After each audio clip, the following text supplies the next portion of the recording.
It began on a Monday that tasted faintly of burnt coffee and old policies. I carried my lunch like a small, ordinary relic. 2 slices of bread pressed around turkey, cheese, and a stubborn smear of mustard that would not be apologetic. The elevator, sighing open, felt like an entrance to some ceremonial stage.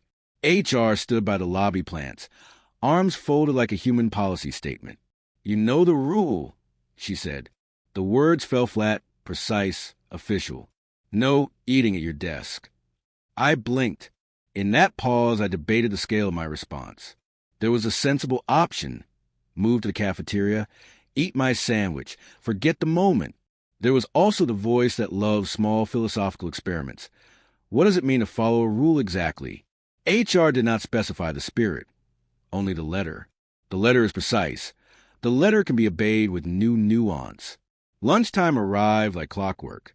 The cafeteria hummed with the low chorus of forks, laptops, and laughter. I unwrapped the sandwich and took a taste. For a second, it was just food, and then it was a provocation, a trivial act that had somehow been elevated into being witnessed. The monitor glanced over from her clipboard. Her eyes were a kind of surveillance that didn't need cameras, human vigilance, sharpened by boredom and authority. I ate a bite, then another, feeling strangely guilty and deliciously defiant and entirely aware that chewing had become a political act. By Tuesday, the rumor mill had spun my behavior into legend. Voices moved in the hallways. "You won't believe what happened. Someone ate at their desk." HR requested a meeting that afternoon like it was a gentle weather report. "We expect full compliance with our policies," she said, the cadence of the sentence smooth but hard. I nodded because the alternative to nodding was to compose a manifesto in the middle of a fluorescent-lit office. And manifestos generally do not go well beside cubicles. I thought about the rule. It did not say I couldn't have lunch. It did not forbid unwrapping, arranging, viewing, or honoring food. The rule merely prohibited the act of eating at the desk. Eat is a verb. Desk is a noun. There's ambiguity in the edges. Sometimes literalism has a way of illuminating the ridiculousness of instructions when those instructions are divorced from human context. So I resolved to comply, precisely and publicly. I returned the next day with a list, lunch procedure. Nothing dramatic, just a crisp sheet with enumerated steps. Step 1, retrieve lunch. Step 2, transport lunch to workstation. Step 3, place lunch conspicuously on desk. Step 4, observe lunch, document observations. Step 5, do not chew. I created a ritual. I laminated the list, because the office laminator is an unholy instrument that always greets you with a heat that smells like petty triumphs. I clipped the laminated procedure to a tiny clipboard and placed it where anyone passing could read. People reacted. Some smirked. Some tittered. One senior developer asked if this counted as performance art and whether I had rights to royalties. The monitor watched with pinprick intensity. The cafeteria table turned into an audience. I took the role of a slow, exacting actor, the main prop my sandwich. I did not eat. I wrote down everything. How the wrapper crinkled, the temperature of the mayonnaise, the angle of the fluorescent light across the meat. It began to sound ridiculous when I wrote it, a catalog of minutiae that felt both sacred and absurd. I added nuance. I would pretend to prepare the sandwich for consumption, open the wrapper slowly, arrange the napkins, adjust utensils, then stop. I would hold a plastic fork like a conductor's baton and wave in the air without touching bread. Co-workers started betting, joking, holding their breaths when I reached the climax of my ritual and stopped before the first bite. The whole office kept time by my small movements. A junior analyst began timing my pauses on his phone, turning the act into a silent sport. On Thursday, HR requested an impromptu gathering. Her presence had the quiet gravity of diplomacy. "I appreciate your adherence to company policy," she said, stirring a medium-weight silence. "However, we must consider not only compliance, but also community." She used the word community as if it were a potion that would fix any friction. There was a soft line in her tone that suggested something else. Curiosity, perhaps, or even a suppressed smile. That small human thing unsettled me. For a moment, the whole office felt less like a tribunal, and more like a place where real people were negotiating real needs. The next phase involved paperwork, because this is the modern office, and so everything ceremonial becomes bureaucratic. I drafted a lunch observation log, with columns for date, time, meal description, observer, and comment. I encouraged volunteers to record their psychic responses to the spectacle. A few brave souls took up the pens to record entries such as witness restraint, admired. Another entry dryly noted, felt judged by lettuce. HR read some entries aloud during a meeting and pretended not to laugh. The attempt failed, a ghost of a smile revealing more than the script allowed. The office transformed in small ways. The marketing team produced memes. The engineers set up a harmless wager. Someone from facilities offered a foldable privacy shield for lunchtime. A quiet comedian in accounting performed a bit about the tyranny of crumbs. Everyone turned the situation into a communal joke, which is often how workplaces process cognitive dissonance. It was both distancing and binding. We were laughing together, which meant we were, in a sense, together. That Friday, a new variable entered the stage, an all-hands meeting. HR stood at the front, wearing her professional but not punitive face. "We appreciate that everyone follows policy with good intent," she began. The phrase sounded rehearsed and sincere, official and human at once. Then she paused. "That said, our policies are designed to ensure safety and accessibility for everyone. Please use the cafeteria for meals where possible." It was a compromise in corpuscle form. The rule remained, but the enforcement softened into a suggestion, a concession checked and balanced. After the meeting, I walked quietly back to my desk. I folded the laminated procedure and tucked it into a drawer like a relic. Then I went to the cafeteria, took my sandwich out for the final act, and ate. The first bite felt simple and enormous. Relief tasted like mustard and sunlight. People clapped in a restrained, joyful way, as if we had graduated from petty tensions. HR smiled in a way that felt lighter than the first day, like someone who had learned a small lesson in human behavior and accepted a slightly imperfect piece. In the weeks that followed, the story mutated into lore. New hires were told the anecdote as a warning and an invitation. Respect rules, but read them with intelligence. Managers use the tale as a teaching parable in leadership training. Sometimes policy needs clarity. Sometimes policy needs compassion. HR rewrote the handbook with softer language and added guidance about reasonable accommodations and the spirit behind rules. The sandwich that began the movement became a small office legend, recounted with varying degrees of dramatic flourish. But there were subtler consequences. People began to speak more directly about boundaries. A person with chronic condition asked quietly if they could adjust where they ate. Someone who needed a private space to take medication did so without fear of reprimand. The conversation moved from performative compliance to mutual understanding. That is, in the end, what mattered most, the humanization of an impersonal system. Reflecting now, it's funny how the smallest quarrel can reveal so much about a workplace's character.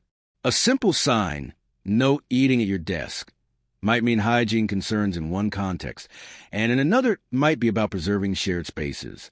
It might also be a pressure valve for managers struggling to keep order. When I obeyed that rule with exaggerated literalism, I forced the organization to look at the rule as if it were under a microscope. And what the microscope found was not malice but omissions, gaps where clarity, compassion, or a simple place to sit down and breathe could have lived. The week that included the sandwich felt theatrical, but it was also honest. It revealed how the community processed friction, honored dissent, and ultimately adapted. I learned that compliance can be an instrument of critique when wielded thoughtfully. I also learned that HR professionals are not monoliths. They are people who are adapting to policies, to legal frameworks, and to the messy realities of human beings who sometimes must eat quietly in a corner because life requires it.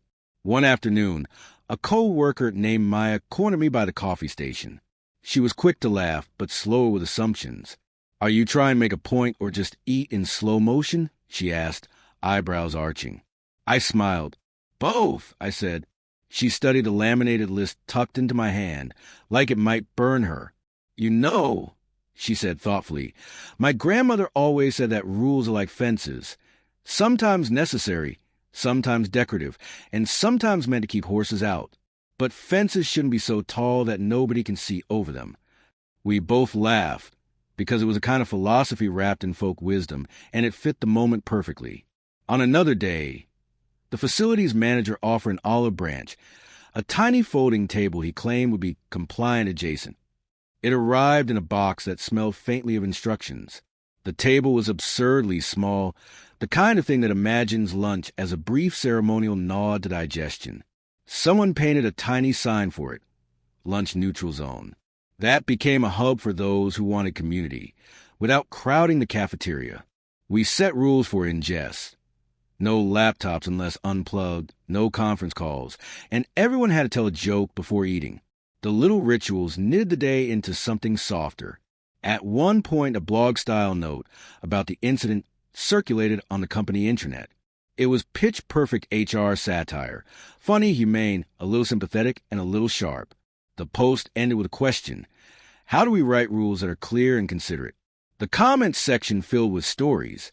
A colleague who needed to eat on a different schedule for medication. Another who kept a thermos and feared judgment. Someone who simply missed communal laughter. The thread did what public conversation sometimes does best. It turned private grievances into collective learning. HR, interestingly, responded not with a memo but with short video featuring the department head explaining rationale and inviting feedback. She sat in a plain chair and spoke plainly about safety, cleanliness, and shared responsibility. Then she said something off-script, unvarnished. We could have handled this more openly from the start. The admission was small and human, and, to my surprise, it changed the tenor of the dialogue. People responded with gratitude and a few practical suggestions. We proposed signposts, clearer language, and a small accommodation process. Real, simple things. At home that week, I found myself rehearsing how I would speak if given a microphone. I practiced the opening line. I was told not to eat at my desk, so I read the rule until it told me its secrets. The line made my roommate snort tea through his nose. He asked, genuinely curious, whether I felt triumphant. Not triumphant, I said. I felt curious, and responsible in a weird way. It became an exercise in noticing how small acts can be windows into larger systems. Some teammates turned my ritual into art. A designer created a small icon, a sandwich with a magnifying glass, meant to symbolize thoughtful reading of policy. The icon appeared on a t-shirt someone wore to the weekly stand-up as a joke. HR bought a few shirts too, softening the line between enforcement and community by making a tiny emblem of shared history. It was absurd and oddly sweet. We had turned tension into a thing that could be worn and laughed at. There was a brief moment when upper management considered writing a stricter guideline to avoid future theatrics. They drafted a sentence with legal-sounding cadence. Reading the draft felt like stepping back toward rigidity. I wrote a short, careful email explaining the human impact. Policy should be enforceable but also compassionate. Language should invite conversation. To my surprise, the draft was watered down into an invitation. If you have concerns about where you can eat, please reach out. We will work with you. It was small and practical, and it felt like progress. A few months later, we staged a mock trial for entertainment during the office party. I was in absentia, given the role of defendant, and Maya delivered the opening. The prosecution argued that I had undermined workspace hygiene. The defense argued that I had exposed a need for clarity. The jury, comprised of volunteers, returned a unanimous verdict: constructive curiosity. We laughed and gave out novelty gavel-shaped cupcakes. The event was cathartic. An entire office committed to laugh at itself and then, quietly, to do better. Sometimes I think about how this might read to a person outside our little universe. A quirky parable about literalism. But inside, the story is less about cleverness and more about conversation. A sign that says no eating at your desk is shorthand for a negotiated social contract. When a rule is delivered without room for nuance, the obligation falls on those who must interpret it. Obedience can be a mirror if wielded deliberately. When HR invited me to speak at a round table a month after the episode, I almost said no out of embarrassment. Instead, I accepted. The session was informal. We sat around with paper cups and stale donuts, which felt appropriate. I described the process of literal compliance and how it opened a door to feedback. People shared stories. Someone recounted a day when she was too exhausted to leave her desk between meetings. Someone else described how they feared leaving their workstation unattended because of misperceptions about productivity. The conversation was honest and sometimes awkward and always real. Years later, the tale is told in snippets, an office legend that functions as both caution and example. It is told the way parents tell children about small rebellions that led to better living conditions. New leaders cite it when discussing change management. Small acts can catalyze bigger conversations if approached with curiosity and respect. HR professionals I've met elsewhere sometimes ask about details. They want to know what moved the department from rigidity to dialogue. I tell them about the sandwich, about laminated checklists and tiny folding tables, and about the way humans bend toward compromise when given a chance. If there is a moral, it is that systems are made of people and that the most effective compliance is not simply to obey, but to ask what a rule is trying to protect. If the protection is real, show how it can be maintained. If the protection is missing, advocate for clarity. And if you can, do it with a half smile and a laminated checklist. Because bureaucracy respects paperwork and humanity respects honesty. My sandwich became a moment. It didn't change board policy overnight. It didn't shatter the cosmos. But it did create a conversation that led to practical changes and a softer workplace. For a while, my desk was a museum exhibit, and then we returned to deadlines, sprints, and the mundane, heroic acts of getting the job done. But every so often, someone will touch the laminated little list in my drawer and grin, recognizing that we had all, for a short time, learned to read rules out loud and ask whether they fit the people they were meant to serve. And when the next policy arrives, whatever it may be, people will probably joke briefly about literalism and sandwich rituals. They will remember that one week when procedure became performance, and performance became a catalyst for compassion. If nothing else, the tale is proof that sometimes the smallest acts, handled with care and humor, can prompt humanity to peek through the formal language. We ate our lunches, eventually, and we did it knowing a little more about each other and the policies that bind us.